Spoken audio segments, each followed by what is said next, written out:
So today we have the pleasure of spending our time with Nani Chacon and Jeffrey Gibson in conversation about their work. For those of you that are new to Nani and Jeffrey, which I don't think anyone in this room is, but just for fun, short introductions. Nani is a Nani Chicana artist based in Albuquerque. She currently has a solo exhibition titled Spectrum that's up in our Site Lab gallery space. It's a new body of work exploring cultural repair and preservation through visual storytelling. And her exhibition runs through August 21st. So if you haven't already seen it, please check out the show. And Jeffrey, thank you for being here. Jeffrey Gibson is Choctaw and half Cherokee. He's based in Hudson, New York, and his solo exhibition, The Body Electric, opened this weekend on Friday, and it runs through September 11th. The Body Electric highlights Jeffrey's use of material, provocative language, and collaborative community-rooted performances and video. There's going to be some really exciting programming accompanying his exhibition throughout the summer, so please keep your eyes peeled for announcements on that. So, over the last few weeks, I've had many people ask me if I plan to have both Jeffrey and Nani's show overlap. And the truth is that I didn't. A lot of work goes into putting together an exhibition, and there are a lot of moving parts. And as unromantic as it might sound, sometimes it has to do with timing. And while their exhibitions overlap on the calendar, to our joy and all of our luck, their exhibitions also overlap in so many other remarkable ways. And so I would like to acknowledge that you're both friends. I didn't know that when I invited you to be in exhibitions. And so can you talk a little bit about how you met and how long you've known each other? Yeah. Go for it. For me, I think I always have, when it's with artists, I always have two meetings. And one, of course, is when I meet their artwork. And when I see their artwork for the first time and the impression that it has on me. And so I'll talk about that, because for me that's always like the beginning of the intrigue of wanting to get to know somebody, and also feeling a connectivity to our mindsets, the way we kind of think and put things together. But the first piece that I saw of Jeffrey's was actually at Mokna. And I was doing a residency there, and he was a part of a textile show that was in the exhibition, and it was one of your large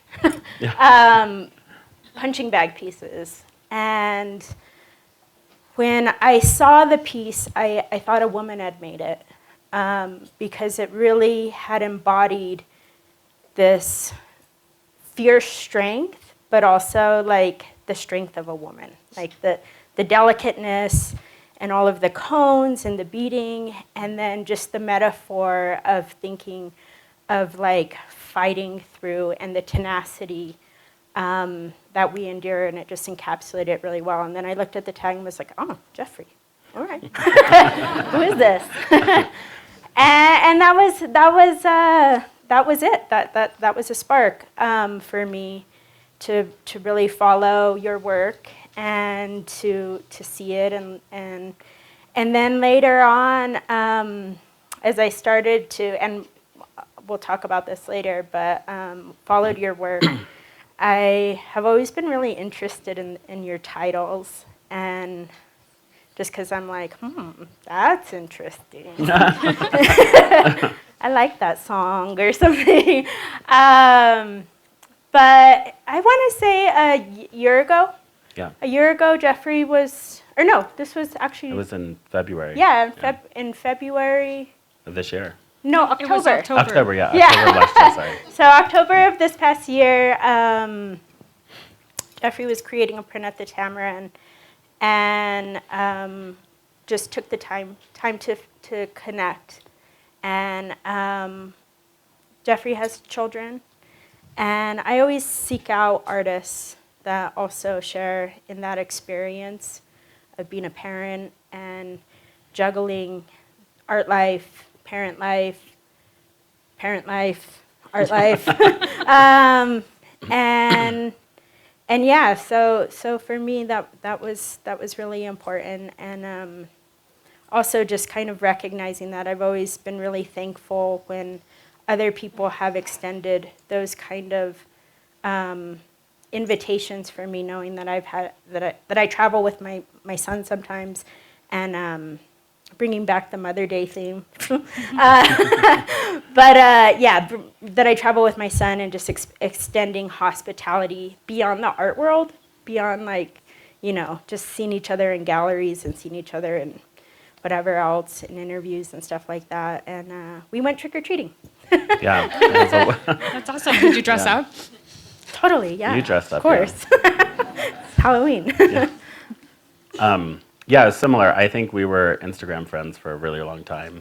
And so I would follow what Nani was doing with murals, because murals for me, public art murals, it's kind of it's a hard thing to do. It's a hard thing to do well. And I think Nani does it really well. And I know her engagement with the community when she does a mural is very deep. And I really respect that. Just also within the art world, that's not always the case. And even in my own work, I love the time I get to spend with people who we collaborate with, but it's not nearly, I'm sort of like shallow. Not shallow as a person, but my time I get to spend with people tends to be less than you do.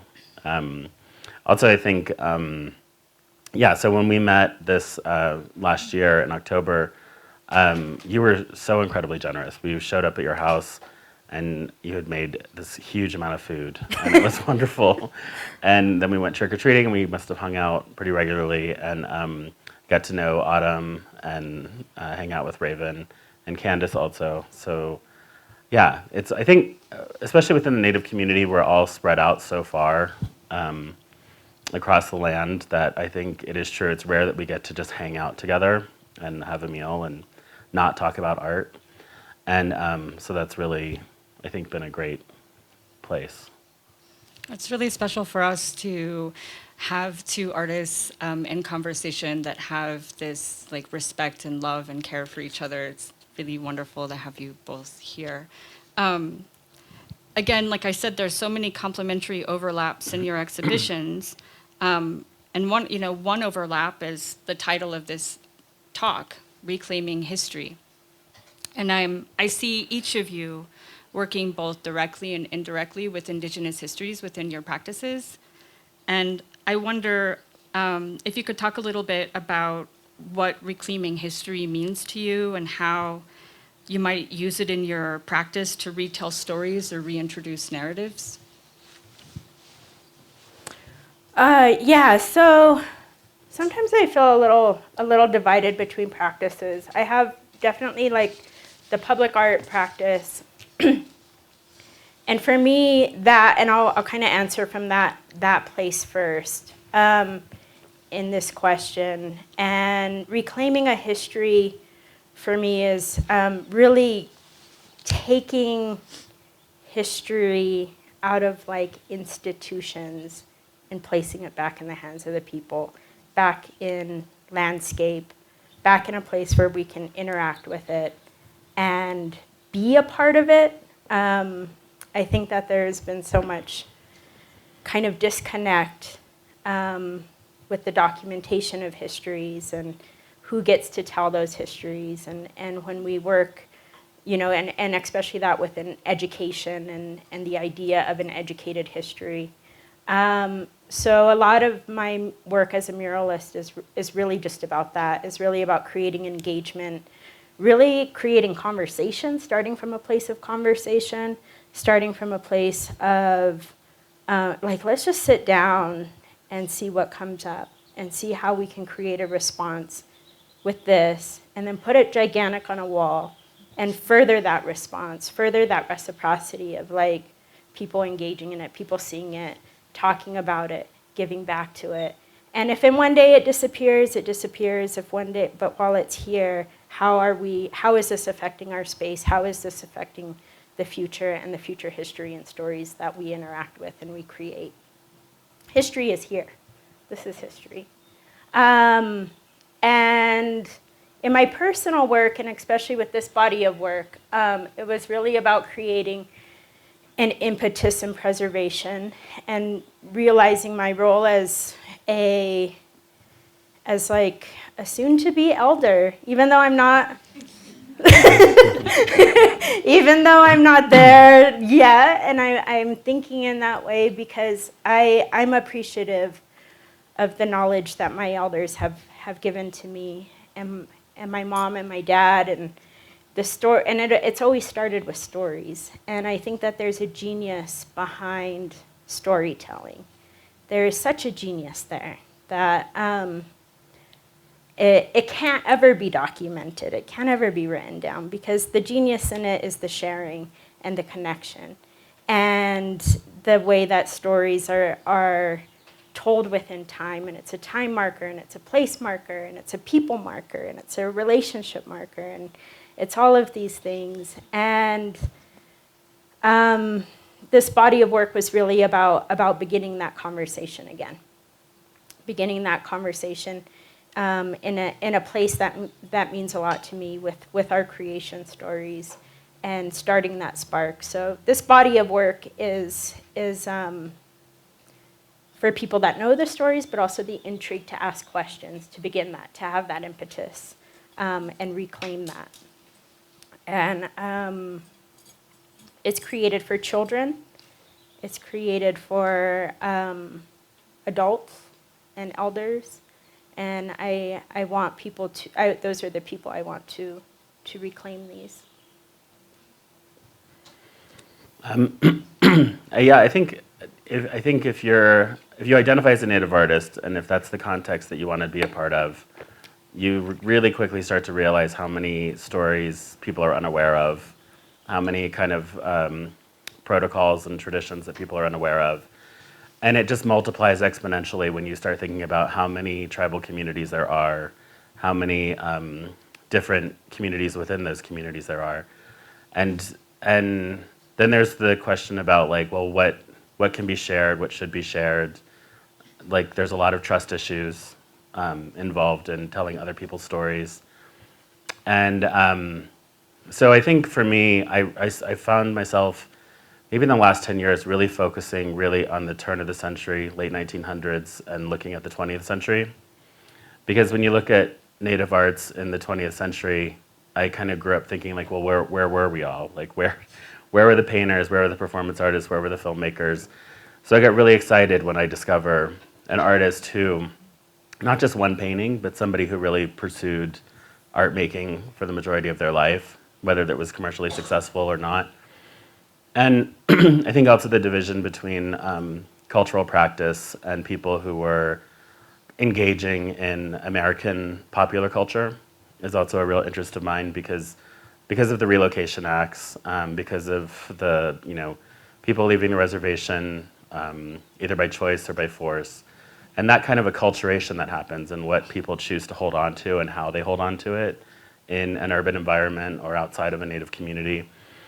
That's probably most reflective of my personal experience. So I guess I grew up at a time when there's a lot of comments where it's like, I can't believe a Native American at a rave. It's like, yeah, no, seriously. Or like when I studied in London, they were like, I can't believe you're a Choctaw person at the Royal College of Art. And I was like, yeah, imagine that. And that kind of like countering of, what's embedded in that comment is still the idea of Native people as being, primitive or being uncivilized. And here we are in the height of the civilized. And I just, when I look at what my life was like as a child moving around so much, I did a lot of things that I had to assume there are other Native people who had similar experiences, if not the same, similar. We're traveling the world, we're exposed to the world, politics, the environment, pop culture, rap music, hip hop, all of it. And so I think I just started wanting to, in an earnest way, exhibit those threads that come together in my own life. And that's kind of what drove the hybridity of materials and of subject matter. And I think the longer I've done that, the more I can find, a handbag from the 30s, like you might find in Polly, the piece here. And that handbag clearly is a commercially made handbag, right? So many other people carried that exact same handbag. But here's somebody who beaded the entire bag to represent who they are, probably at a time of urban relocation. So it's a sense of pride, obviously the labor that goes in. And I think taking something that's mass produced and making it specifically unique to a person is something that I really cherish and value and is in alignment with the way that I think about artwork. But also all the subcultures that do the same thing. So like punk, a lot of hip hop, a lot of like drag, people who kind of transform the world to support themselves. And those are the stories that I continue to be interested in finding ways to tell. And to tell them in ways that they're kind of like, I think of it as like exhibiting the residue of these histories, because I'm not really getting the specificity. I don't know whose handbag it was. I don't know what their narrative was. But I want to think that represents many other stories. Yeah, so if I can just segue, because it kind of it's leading into the question that I have for you next is, there are works included in the exhibition that were shaped either directly or indirectly by your experience at the Field Museum in Chicago. And I was wondering if you could tell us a little bit about that experience, particularly if there were stories or items from the experience at the Field Museum that still resonate with you and how it impacted your work. Yeah, I mean, my experience at the Field Museum started in 1992, I believe, and I joined the museum as a research fellow for NAGPRA, the Native American Graves Repatriation Act. And my job was to assemble all of the documentation of tribally affiliated material for visits, and then to work with the collections managers to bring those out into rooms so that a lot of times elders, the tribal delegations, would come and view the objects. And those experiences were always different. They involved a lot of ceremony, a lot of prayer, a lot of anger, a lot of trauma and pain, and really radically different belief systems about what we were looking at. And so I think the impact of that was really that every object has multiplicity of meanings, depending on where it's at, who owned it, who used it, multiple people, and that those are the stories also. And really the way I think the objects tell stories is you ask them, which is kind of that was the biggest shift for me. It was seeking permission from objects and asking objects to tell you their story. And then it shifts everything about time, because they don't speak like humans, and they're not supposed to. And so you have to wait and you listen and you pay attention, and every now and again something emerges that feels like, okay, I've learned something from this object. I think, and that's continued to unfold in my life for sure. But there's also a great deal of trust. I mean, working with objects, you have to find this line of where you trust yourself, where you trust the object, where you trust the relationship, and also pay attention to when there's something that's telling you, like, you're not meant to be here, you're not meant to hold this, you're not meant to look at this, nobody should be touching this. Mm-hmm. And those are, as an artist, those are really, it has expanded my kind of emotional spectrum, like, in an incredible way. Wow. So I think, I tell people about this exhibition, we didn't really work too hard on what we wanted to include. It came together pretty easily. It came so naturally. It was really like two conversations and a little bit of crying, and we got it together. It happened. But it's a great combination of work that I think hasn't been shown before, and that's one of the things I think about, again, this kind of trust issue. Right. And Nani, just kind of spinning off what you had said, you've done so much research around the Dene creation story for your body of work, and I wonder if you can just tell us where you started and how you sought that information, and how you made the choices of. I mean, the beautiful thing about your exhibition is that it's not a linear narrative. you can drop in and out in many different parts, and it's almost like you just opened up something very beautiful and left it there for people to experience. And I just wonder, were you reading these stories? Were these stories told to you and when you were growing up, or did you have to kind of like seek out this, like kind of reclaiming these stories for yourself as an adult? Yeah, for me, it was all of it. One, starting, I think as artists, we always start with our own intrigue. We always start from a place in us that just like doesn't leave, like whatever nagging question or nagging inspiration we might have. For me, I think it started as a place of knowing stories, and having them told to me. A lot of our stories are directly related to our ceremonies, so knowing them in that context as well. And then also the intrigue of wanting to know what was printed about them. So I read a lot and sought that out from, and seeing and wanting to understand, like, the academia, white scholar perspective, somebody who's removed from the culture entirely, and how they interact with, see, interpret, and document something, and how that feels. And so really it was anything. If I knew anyone who knew any parts, I'd ask them, or if it would come up in conversation, I'd be like, tell me that story, tell me this or tell me that. I think for me it's always important to hear people tell a story. Like I said before, there's a magic in that. But definitely I looked on YouTube. There's stuff on YouTube. Everything, I think that when you research something, you should dig deep, do all the things. There's comics, there's comics written, and there's bits and pieces, and even more contemporary iterations that I think are woven, that people have taken little bits and pieces of parts of our stories. And the internet definitely has like its own train and cult of some characters and deities. And so for me, it was really like all of it, all of it, whatever came about, because I want to know what's out there. And then kind of take a big like sifting tray, right? And discern that for myself and feel what feels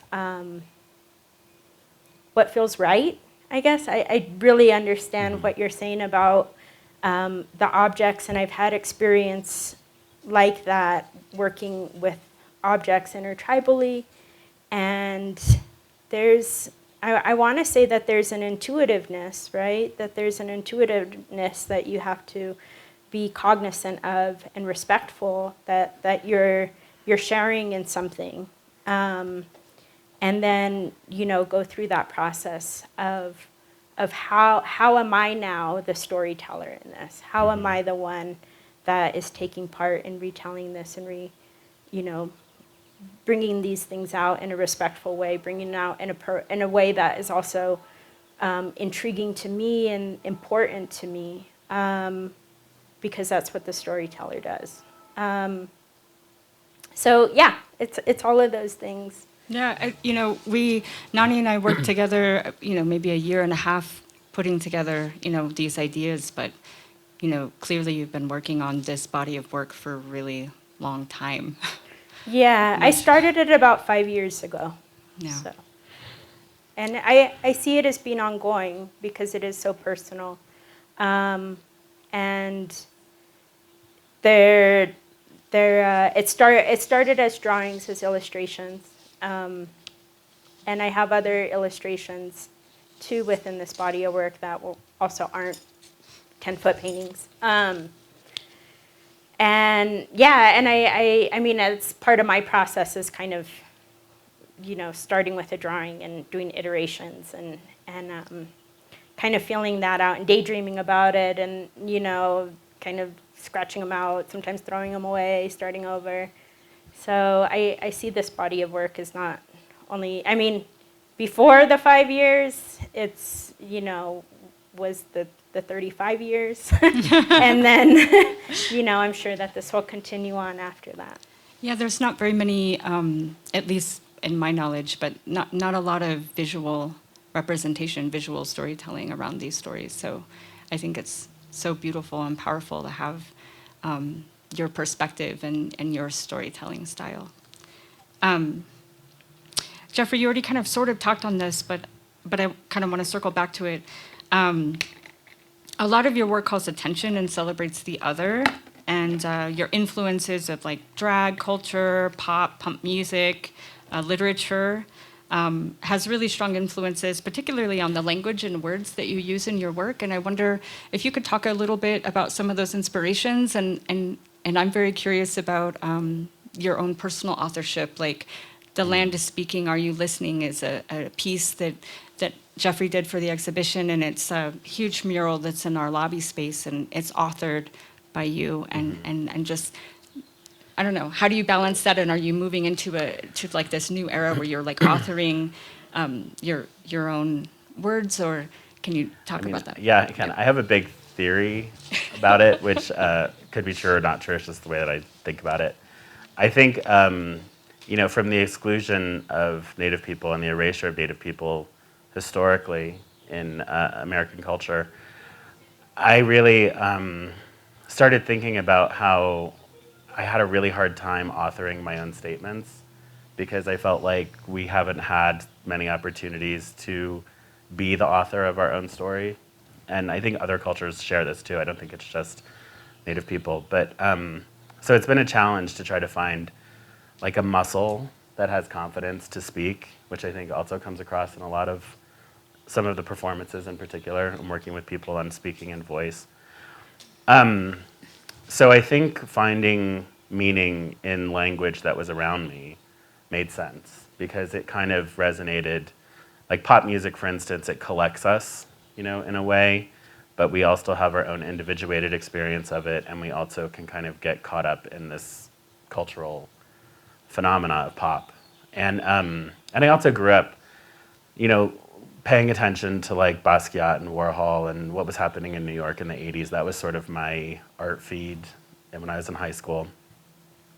So I think, I don't think I thought I would have used language, but I found that when I started showing work, I really had a very specific meaning that I wanted to come across, and rarely were people getting it. So I decided to literally just put it on the work. And it was amazing. That was kind of a step towards authoring. I was kind of like, oh, this is how I say those words, but yet they're still understandable for other people to engage with.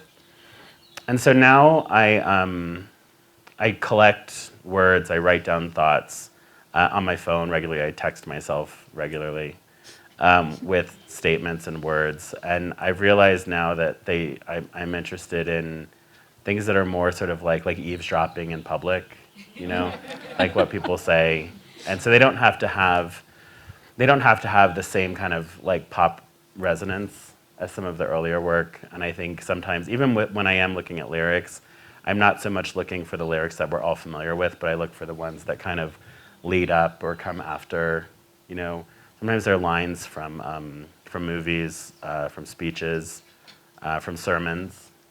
Sermons are great, hymns, and so and I just get kind of pulled in a direction. So like the other day, I was thinking of looking at political speeches and trying to find, because they're so crafted, right? They're not at all off the cuff. They're not at all kind of the person who's speaking, and obviously because we're in a very heightened political state. So yeah.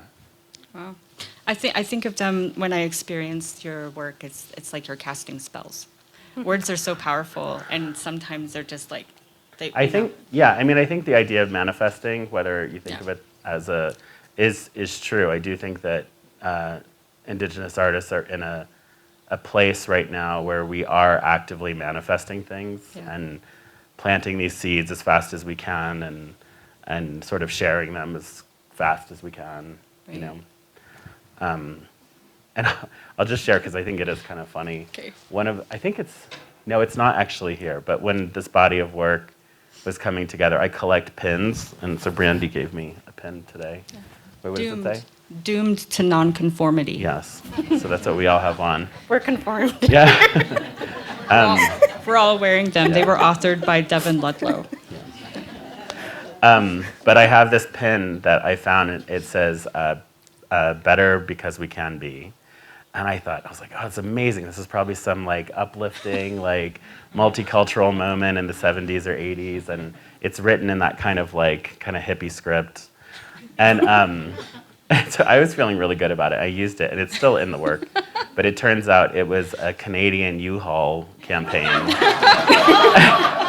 that was riffing off of that kind of propaganda. But I still thought, that's the thing, again, about being able to, repurpose things. I know if I put that into my work, for instance, no one's thinking about U-Haul, hopefully. I am now. U-Haul. Yeah, now you are, yeah. And one of the things, you said it seems like they're casting spells. One of the things, the titles of your work were always very appealing to me because sometimes I'd recognize these pop references or speech or something, and to me, they became like an active protest statement. Like, in my mind, I think having this background of creating like political propaganda, it became like this immediate connection of creating, of like making a slogan that is so relatable because it's something we've all experienced, whether we were singing it in our car or like laughed at it together in a movie or, heard it in church. But making that like the recognizable and identifiable protest of our time and a relationship that we share. So, but that, when I look at your work, that's what I see is like to me, they look like active signs of protest.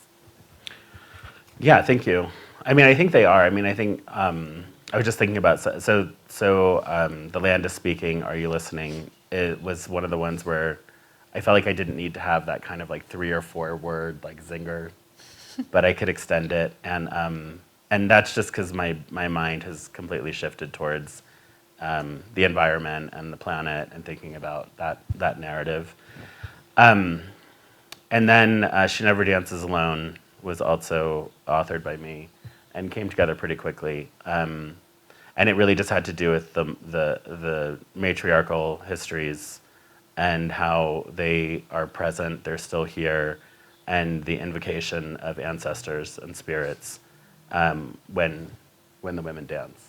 And so that's where She Never Dances Alone came from. So they're always pretty direct.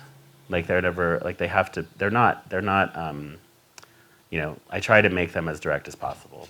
But Yeah, also, tell us a little bit about She Speaks Up to Take Them Down. That was authored by you, and that's a part of a piece in the exhibition, if y'all haven't seen it, but it's To Name Another, and it was a performance piece that we did here a few weeks back, but that was its stepping off point, the whole piece, correct? Yeah.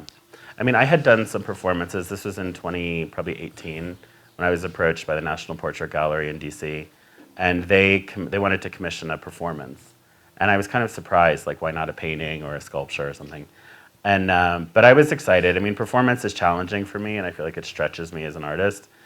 And so I was kind of just trying to figure out where to start.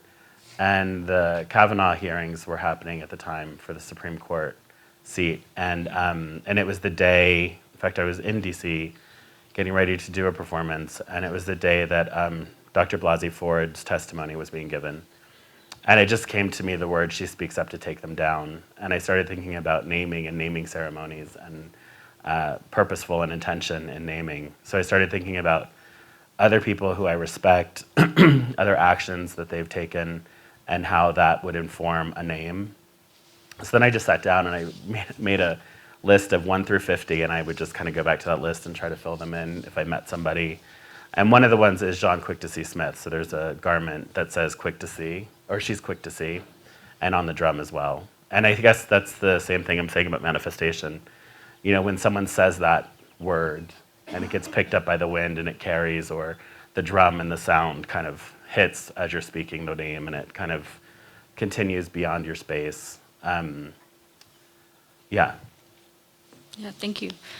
Nani, you touched on this a little bit, but I think maybe you can unpack it a little bit more. You have, for me, like from my perspective, like two very distinct practices. You have a very public practice and a very private, personal practice in your studio. You do so much work with the community and socially engaged projects, and there's a lot of collaboration. And I think of you as one of the most active listeners that I've ever met. You're in dialogue with communities and creating these beautiful murals and public spaces. So can you talk a little bit about your journey from graffiti art to becoming a muralist, and then maybe a little bit about your balancing act between your private and public practices? How much time do we have? Oh yeah, how much time do we have? Yeah. We'll go fast.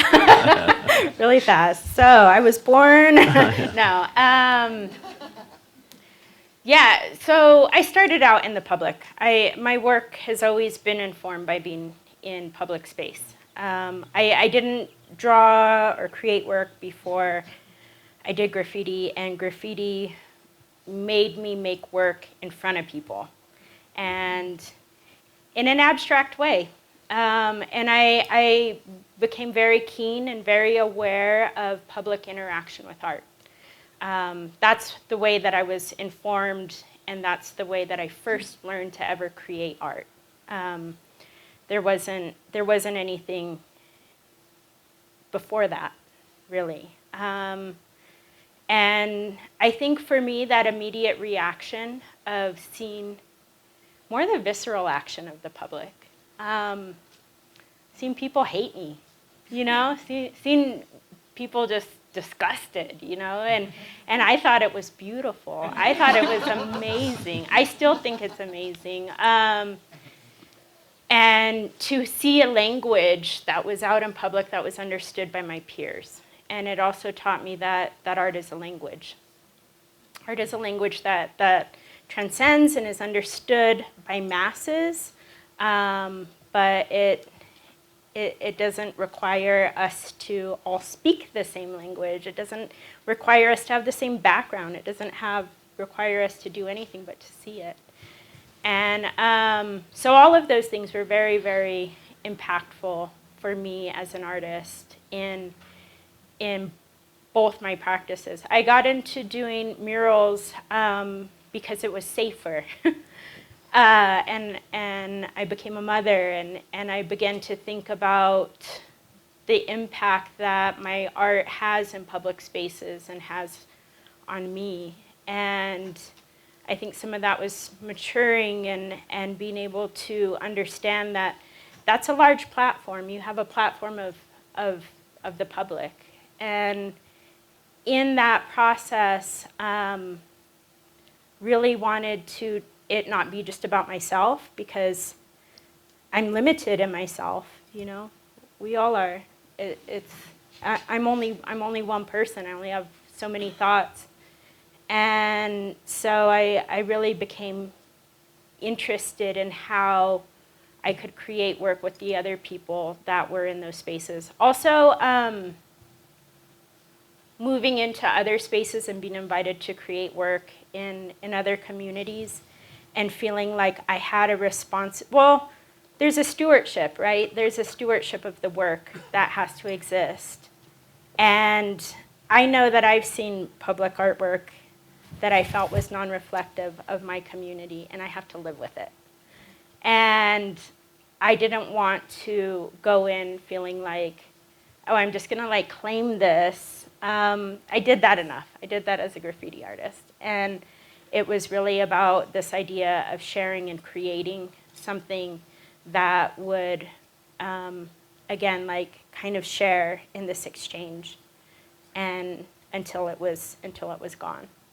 When I make paintings, paintings was kind of like this like, I started painting when I became pregnant, and really like taking that side of it, you know, really serious, like studying the body, studying form, studying composition in a rectangle, and you know, really trying to make a lot of sense to me. And so that's always been kind of this internalized practice, but also that like the idea of painting is so weird, because I think that you know, I always look at murals as being ephemeral.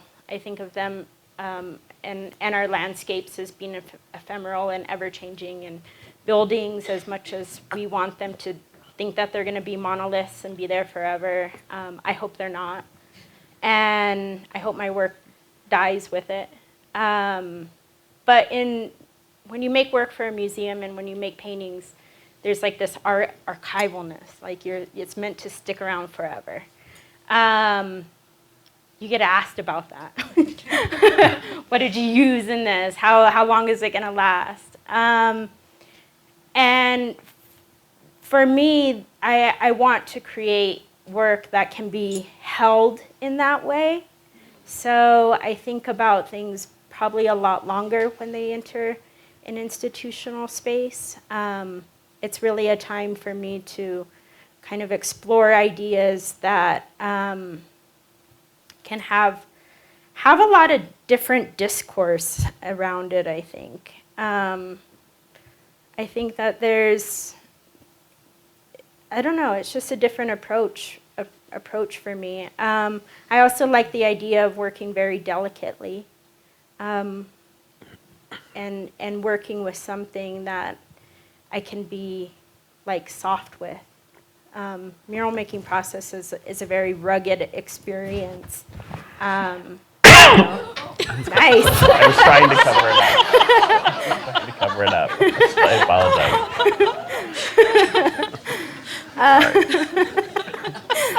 Yeah, that's it. That's all I got. It's a good segue. So Perfect. it's been be soft. It's been a really long weekend, very busy weekend, and I know that each of you, you were able to come to Nani's opening, and Nani, you were able to come to Jeffrey's opening, and I know you haven't probably had the opportunity to spend, you know, very quiet, reflective time with each other's work, but I just wanted to invite you to share some thoughts and maybe some questions you might have for each other, kind of experiencing each other's exhibitions and knowing each other as friends and seeing the work develop over time. Yeah. I'm in awe. I'm just like, Jeffrey, your work is incredible. It's Thank you. I love how amazing and immersive it is, in every sense of it. And I think that that's one of the things that we're able to do as artists. And maybe our calling as artists is like to create other worlds. And it's one of the things that's most appealing to me as being an artist, is being able to create an environment, and stepping into your exhibition is like otherworldly. It's in every step of the way you are taking part in a complete thought, but also like an immersive thought in another place. You're transformed. It's transformative. But one thing I did want to ask you. I love the title of the show. And I love the title of the show, speaking of otherworldly. And of course, there's the reference to I Sing the Body Electric, the poem, and more importantly to me, the Ray Bradbury collection of short stories, and then the Twilight Zone thing that was made out of it. And I'd wonder kind of like where you came with the title. It's embarrassing. It's the television show Fame. Yeah. Which I grew up with, which again was probably part of, like, I was looking at New York City as like a young kid, and wanting to go someplace where there was like Dominican people and Puerto Rican people and black people and white people and gay people, and it was the 80s, and I thought, God, I've got to go to New York, and I have to get into this school, because I realized it was a real school, too. And so that song, The Body Electric, I think I knew about the Walt Whitman poem, of course, but when I read the Walt Whitman poem, I was like, I don't want to, that's not my starting point. I know that's the starting point of the song and many other things, but I wanted to start, like I said, with something that was more kind of, because I think, the thing about contemporary culture that's so interesting to me is that I can see people crave realness, they crave time, they crave transformation, they crave real experiences, but we sabotage ourselves like 100 times a day, and I think that song is kind of a mix of it, right? It's a song in that iteration. It's a song about wanting to be in this kind of mortal place, but somehow thinking that like being extraordinary in this space leads on to becoming becoming a star, like a celestial star, and like joining the universe. And so I think this kind of, even if you think about growing up, what used to be referred to as like with a foot in two worlds, or however people want to describe it for Native people, even if that's the case, it still had to all culminate in one body, like my body. Like I still had to go home at night and think about, traditional stories of my family, and then stories of New York City and the world, and at that time, electronic music and digital culture, and emerging LGBTQIA+ voices, and AIDS, and so there was this kind of thing where I think that show, in a pop cultural way, touched on all of these things minutely. So I don't discredit any of the other iterations, but that's where it started for me. And I remember even telling Brandee when I was a little late coming with the title, and I was kind of sheepishly said, I was like, here it is, like and I sent you the opening scenes from Fame the Show. So that's where it's from. It's all true. But somebody sent me something on Instagram. It was a New York Times article about the Walt Whitman poem. Is that person here? But it basically was saying that somebody wrote a critique that there's been times when that Walt Whitman poem was seen as kind of like too much and was censored, which is kind of interesting because it is about the kind of the lusciousness and the kind of like bodily quality of nature, and it almost turns us into part of nature as opposed to like being a kind of top of the pyramid person in nature. Are you familiar with the Ray Bradbury story? No. So the Ray Bradbury story is, and I was curious if this was part of it, but the Ray Bradbury story is a little more sinister, of course, in that it's about in the future, and this family is tasked with rebuilding their robot grandma. Uh-huh.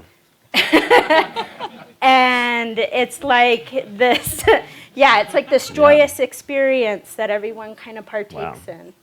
And there's one, I can't remember, she's the granddaughter, or maybe a great granddaughter, and she's just like, this is weird, no. No. And the grandma's built, and she's loving, and she's wonderful, and she's there, and she embodies all the things of grandma, and finally wins over this young person. And so I thought about your show as kind of being this future grandma, and having this care around the unforeseen, but also like cradling and holding the past, and this kind of like moment of now, that ever-changing moment of now. But yeah, there's another reference for you. Well, I mean, I have to say, I grew up hating science fiction because it just felt like, I guess I never felt like I never felt like we were reflected in science fiction. No. Like Native people were never reflected in science fiction. And so I think that's really why I didn't like it. And then realizing that a lot of people, when they were non-Native people, when they were writing scripts for science fiction, we're oftentimes looking at non-Western cultures for like ways of dressing, ways of speaking, ways of moving, ways of forming community as models. And so then I really resented that. So, but suddenly, yeah, this idea of like indigenous futurism, you know, which I know is, I remember I started thinking about it probably like, I don't know, maybe 8 or 9 years ago as like a conscious thought. And then I realized with all these gaps in Native histories, it's like, oh, we have to gather all these stories so that we can be in the present. Then from the present, we can start thinking about like a future. So that's what a lot of my kind of collecting, whether it's like words or objects or, you know, any sort of histories, that's kind of where that comes from. So it's not, that doesn't seem so far off. Yeah, it doesn't seem so far off. And a couple of people have written about some pieces now with a kind of futuristic sci-fi narrative to it. The piece with Raven, which is a video called A Warm Darkness, which was literally, the editing was done maybe a week ago. Yeah, you almost give me a heart attack. Yeah, I know. But They're like, it's coming. I'm like, coming. when is it coming? But Raven and I really bonded over, I think, kind of like a darkness. Like it's a warm, I mean, a warm darkness is where the title came from, but a kind of darker side of indigenous thought and perspectives that is not necessarily aligned with the Western dark side of like evil and bad. Mm-hmm. It's a place of accepting the unknown, of walking with a lot of trust, and I think kind of letting things unfold. And as a human, not speaking up too much, but just like shut up and just listen, you know? And so that, I think that video, which I love it, it's like a drone, and you just, hopefully it just like feeds you just enough to continue sitting there and watching. And then all of a sudden you're in a whole different place. But that piece was written about in a sci-fi way. And then also the fringe cubes, I think, were definitely, well, they're influenced by that monolithic sculpture in 2001: Space Odyssey. Ah. Mm. Okay, my turn. Okay, that's a question, yeah. Okay. This is fun. It's like I'm really speed glad. dating. I know. We're still here. We're still here. We have a few things to work out. So one, I'm really glad you're making paintings. I was thrilled to walk in and see paintings.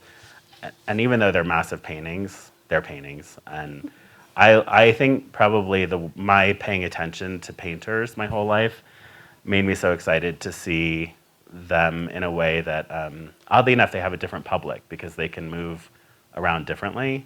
Mm-hmm. And I just think they're so well made. You're such a good painter. And I think that scale, it's really not common to see somebody be able to just handle a brush in the way that you do, and it's just perfect. It's just perfect. And and again, because I've been in this mindset of looking at paintings so long, they're so different. Each one is so specifically different. And that, for a painter, can be really hard because I feel like, you know, like with my own work even, it's always trying to think about like, how is this painting different from that painting? And yours completely are very different. And yeah, I guess, I mean, you're younger than I am, so I'm really excited to see like what you'll do in the future, because I think it feels like that moment when you've worked so hard to kind of get all the tools on the table to get everything there so you can look at it, and now you get to kind of do what you want to do with it, which is kind of, can be frightening, a little daunting, but also really exciting.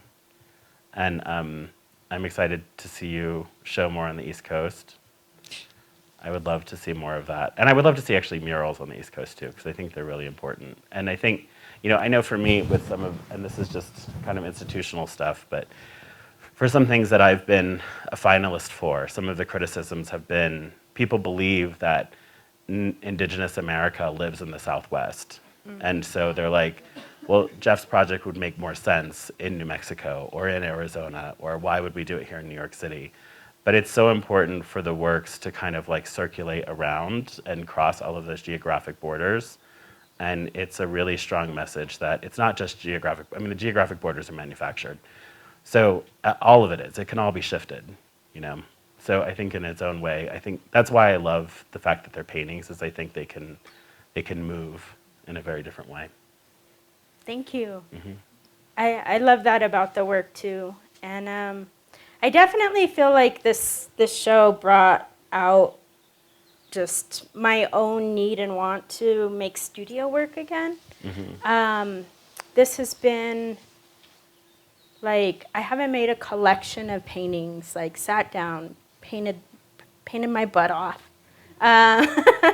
in a studio for like probably like 7 years. And I've been creating these large scale works like this for the past 5 years, but making one big painting a year, because most of my practice has been like doing murals and doing other work, and kind of dividing myself in all these different facets. So, but it really felt like a big exhale, because I love painting. It's the only thing I can do, on 15 hours on end, and I love it. It's how I communicate. But yeah, I really feel that need to be able to create a complete thought, or create a thought, because that's the strength of creating a body of work, is being able to hold that in a lot of different ways, and being able to work through that also without interruption. That's something that I think, and maybe why painting is such a hard, I feel like painters are really dedicated in that way, because it takes so much studio time to really and dive into that part of process. But thank you for saying that about traveling, because that is very, very important. And I'm excited for that too. And I haven't shifted back to making smaller works. Like I said, I've been doing this for the past 5 years. Because to me, there's also still this immersive quality. And for me, it's like a little bit of a sweet spot, doing this 10-foot painting, because they're any larger and it wouldn't have the intimacy.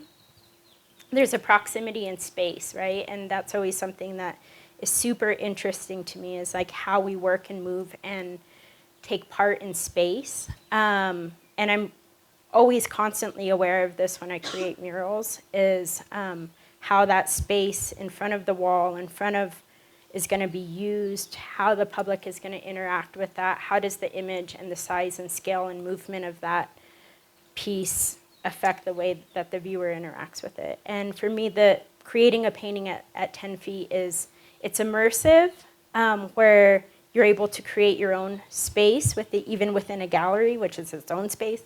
But it's not so large that you're getting this drawback. It still has this intimate quality of people coming in and feeling like they're invited. And also the material that I'm choosing to paint on. I love the delicateness of it. I'm intrigued by that. I'm intrigued by the idea of something being massive, but also feeling like it could just fall away at any moment, or look like paper and it could just blow.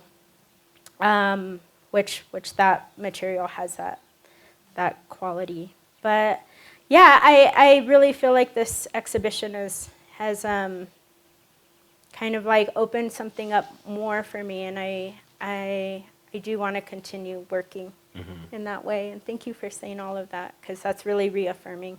I think the scale is perfect. And it's interesting too, because when you're a young painter, and I've taught for so many years, for almost 20 years now, trying to get a young painter to go big, is such an intimidating thing. So this is actually you coming down. You're coming in on the larger side. It is. Yeah, which is, it's some people, it's hard to do, and you do it really well. So I have one more question, and then maybe we can open it up and have a few questions from the audience. But I see your exhibitions as alive. I see your works as having animacy. They have their own life force. You can't deny it when you walk through the exhibitions, when you walk through the spaces, they have their own histories and their own life force. And so, there's a philosophy that says, when you make decisions or take an action in the world, you have to consider how it'll ripple through time, through the time of 7 generations moving forward. And I wonder, what do you hope that your work will bring to the future when you birth it and put it out in the world as you have? It's a big question. So, chew on it, but. Yeah, I kind of, I don't know if I ever think that far, like, what will the future think of this? How will the future hold this? Of course, I do feel like, especially with this body of work, that this is the way for me to contribute to our oral histories. Like, let's say that the whole show was kind of locked up. It was like thrown in a basement, and then somebody found it in 100 years or something. They're like, check this out. Whoa, crazy. That's what I hope happened. But then that conversation would reignite. I always love the conversation. I think that me as an artist, the intrigue and being able to interact with the work, and knowing that my work, no matter what I make, whatever I make, is always going to kind of be voicing and have the agency of an Indigenous woman now. And to me, that's a very important piece that I feel like I'm contributing, whether it's now or it's into the future. And I don't really know. I mean, once you make something, I guess part of the artistic process is, just the obsession, the needing to get an idea out of your head so it exists, and then after that it is alive, and where that goes from there, I think is less reflective of me, but reflective of everybody else. So makes good sense. I mean, I think I think of what I do as sort of just, we're all going to leave behind a story. Everyone in here is going to leave behind a story. And I remember there was one artist, and I think a young student asked them, what's the best advice you could give to a young artist? And I loved her answer. It was Alexandra Grant who was the artist, and she said, "Your responsibility is to lead the most interesting life that you can." And I was like, okay, that's it felt like a starting point, but it's true. I feel like if the people who I've grown up fascinated with, there's evidence of their life, and whether you find it in a journal of theirs or photographs or objects that they made, I think that those are the things that, for all the histories that aren't written, that don't get kind of included in the kind of main storytelling of many things, it's so important that kind of evidence exists, even if it's in a pot or if it's in someone. I'm thinking of the ceramicist George Orr, who made his own coins out of clay, or another painter, I can't think of right now, but it was a painter who was clearly dealing with gender dysmorphia in their paintings, Forrest Bess. And I think that kind of evidence means that what we're kind of turning into a spectacularized story now, it's like, oh no, this has been around with us as humans for as long as we've been around. And so that's what I hope to leave behind. It's also what drives the collaborations. I think wanting to show that it's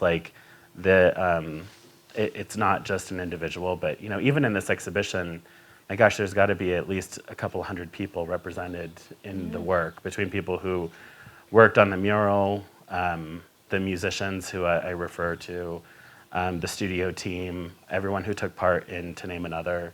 I mean, this is the 4th iteration of To Name Another, so at this point, nearly 200 people have taken part.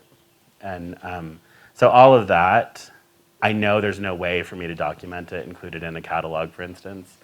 But with cell phones, there's got to be thousands of pictures floating around of people selfieing with their friends in the garments, and tagging each other. So it just kind of like proliferates, and I think that's it's just kind of where I'm at right now, I guess. And I think the great thing about being an artist, and I tell people this, it gets weirder as you get older. It doesn't get more under your belt or anything like that. It gets more and more weird.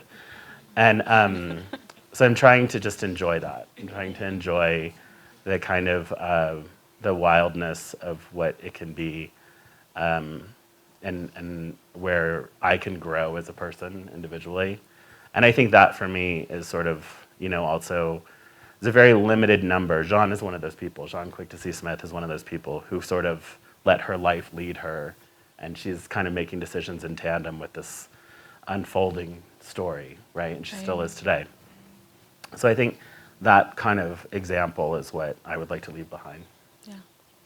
Not that I'm going anywhere anytime soon, but I'm fine. Thank you both. Thank you. Thank you.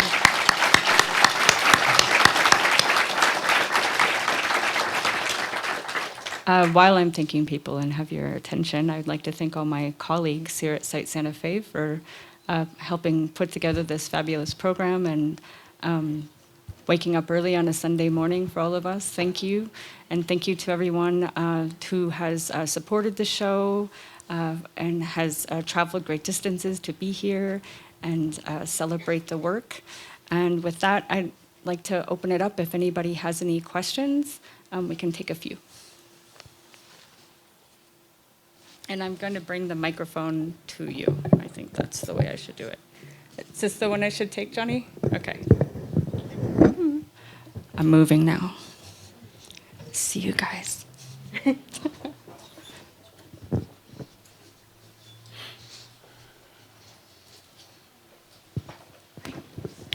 Hi, thank you so much. Thank you. Quick question about, maybe on that last invocation of the community involvement.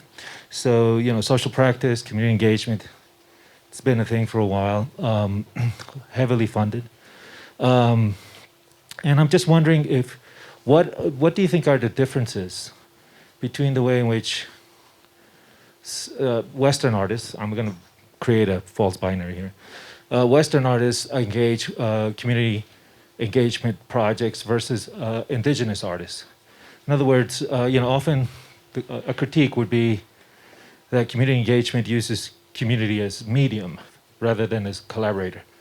And of course, in indigenous practice, there's often things like reciprocity that are, part of the mix. So I'm just wondering your thoughts on that. Thank you. Yeah, it's hard for me to get in the mindset of another artist and their intentions on why or how they create work or how they came to the conclusions that they came to. But in my practice, I'm Dene, so it's an indigenous practice, I guess, is that I'm interested in, I'm not interested in labor. I can do the labor side of it. Or I'd rather pay somebody who is interested in the labor. What I'm interested in is thinking outside of myself, and being able to engage or collaborate more so with somebody and to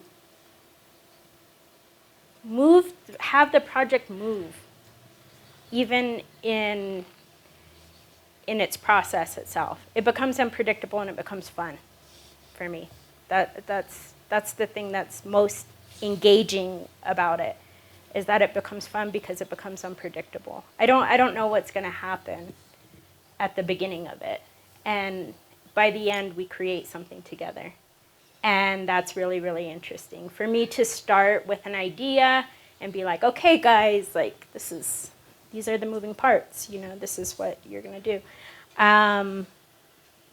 is a little bit less less interesting for me in the way that I make work. But I think every artist, just to be fair, and maybe not create that kind of binary, because I think every artist works differently, is that, you know, for me, I'm interested in just the shift that can take place within any one project. And then that part of the project becomes interesting. Otherwise, I just paint in my studio. I guess I'm going to create another possibly, you know, false binary here. I think a lot of, you know, I've taught in art schools for 20 years, went to art school, and I think that have oftentimes been the only Native artist in my program, right? I didn't realize my peers were wealthy until, you know, one day they were like, oh yeah, that's how they pay $4,000 a month rent, you know, and I was like, oh. And I guess when I'm listening to your question, I'm thinking that I think artists who come from, or people who come from a challenging background, right, when it comes to whether it's healthcare, education, housing, money, poverty, you have to rely on your community. And you just can't do it by yourself. And maybe that's sort of the big shift between that kind of being in your DNA versus an institutional prescription of social practice. And so, for instance, in my life, you know, both my grandfathers were Southern Baptist ministers who organized churches in Indian communities in Oklahoma and Mississippi, really as a way of kind of healing the kind of decimation of those communities. And so it was the place where people would come for clothing, for food, for daycare. You know, you went to church 4 times a week. And there was definitely a rift between the traditionalists who were still dancing ceremonial dances and then the Christianity. But by the 90s, they had come together. So it's out of like familial relationships and tribal relationships. And I think as I've gotten older, I realize how fortunate we are that we have that as a model. You really just, and I know because I don't live within a Native community, I feel like when I go into someone else's community, I'm very aware of it's my time to be quiet, it's my time to listen, it's my time to kind of move a little slower. And so I with social practice or community-based things, I really try to be very aware of what I can actually commit to and not kind of paint a picture of, you know, longevity, because I think for what I do, it's more important that we craft an experience that can happen in a limited amount of time that has genuine impact. And I know with the performance To Name Another, for instance, a lot of those people have continued in their forming their own communities. They found each other in those performances. And so that to me, I'm not needed any longer for that to kind of grow. And I feel really good about that. But I think that, yeah, and there's just so many, you know, in terms of indigeneity, like just kinship philosophies, our community extends to the land. So it's not just about people, but animals, people, sky, water. And so I think those models, I realize how fortunate we are to have them. Thanks, Jeffrey. Anybody else have a question? Take this young man here.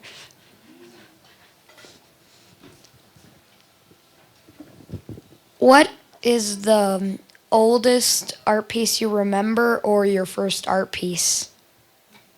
Of our own or one of somebody else? Of your own. Oh yeah, okay, you go.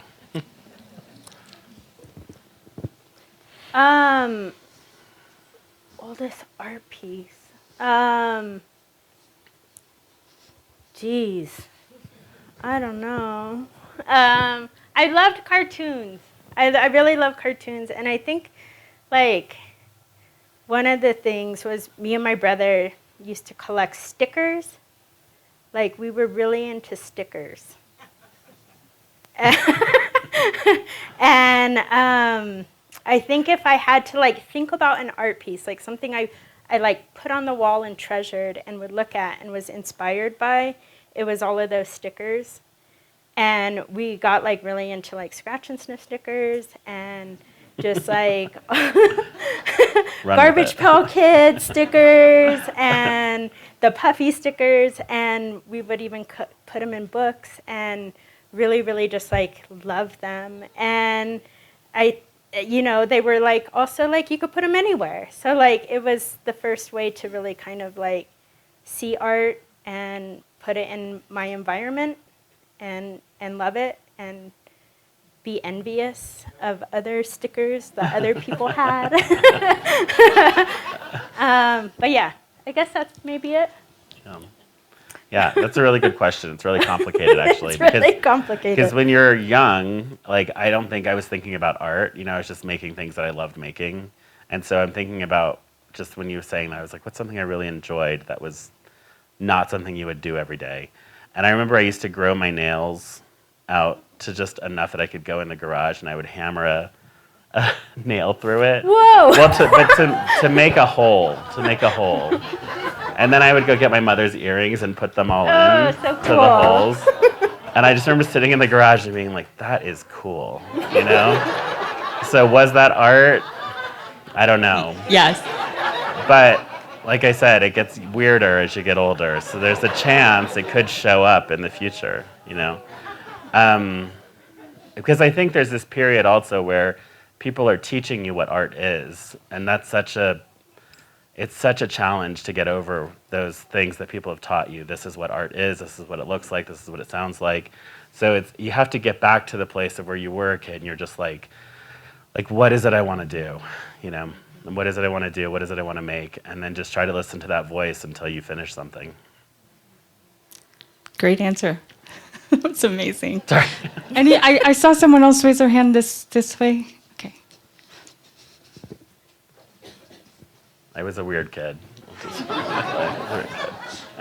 That sounds cool. Yeah, I know. This is a question for Jeffrey, and it follows on immediately from what you just said. Yeah. You went to the Royal College of Art in London, which Yeah. is kind of the flagship Yeah. graduate program in all of Britain. What did you gain from that, and what did you gift to the school by being there from such a different culture? I probably didn't gift too much, to be honest. But what I gained was, I went there in 1990, must have been 96 when I went there. And so in the United States at that time, especially in art school, it was this very identity politics moment that was kind of suffocating. It was almost impossible to find your own voice without somebody coming in and telling you, trying to narrow it for you, when at that time you really should be going much more expansive. And so when I got to England, a couple of things happened. One, there was a Nigerian woman who 2 weeks after I was there came up to me on the bus, and she was actually quite angry with me, and she said, "What the F is your problem?" And I said, "What do you mean?" And she said, "Well, why haven't you spoken to any of the black students at college?" And I said, "I just got here, I'm shy, and also just for your information, I'm American Indian, I'm Native American, I'm not black." And she said, "Well, look, mate," she's like, "this is England." She's like, "And here you're either black or white, and you, my friend, are black." And we got off of the bus, and she took me and introduced me to every black student, and that became my social circle while I was there. And it was kind of amazing to be another race by other people's perceptions of me. And it took me into a whole other world of metal and drum and bass and different fashion and clubs and parties. And I think it gave me this tremendous break from what was going on in the US at the time. And a lot of the European students were very interested in craft of paintings, craft of art in the more traditional sense. And I think in the US, it was sort of like a free-for-all. It was like, do what you want to do and show up with it and get some feedback. So it was a different kind of environment. And looking at the US from a distance is also, I think, really interesting for anybody, looking at your home country, and then thinking about how Native people are represented within that. And so I was ready to come back 3 years later, for sure. And it made me realize that this is really where I belong. I think it was pretty early on I made a commitment that I was like, I want to be an artist here, and this is where I want to practice. But yeah, it was. Thank you. I think we've run pretty long on time, so I just want to thank you all again for coming and encourage you to check out the exhibitions. You can go through these back doors and in through the side door and experience the exhibition again through a different lens, hopefully. And have a lovely, happy Mother's Day, everyone. Thank you both for Thank you. everything. Thank you. Thank you, everyone. Thank you, Nani. Yay.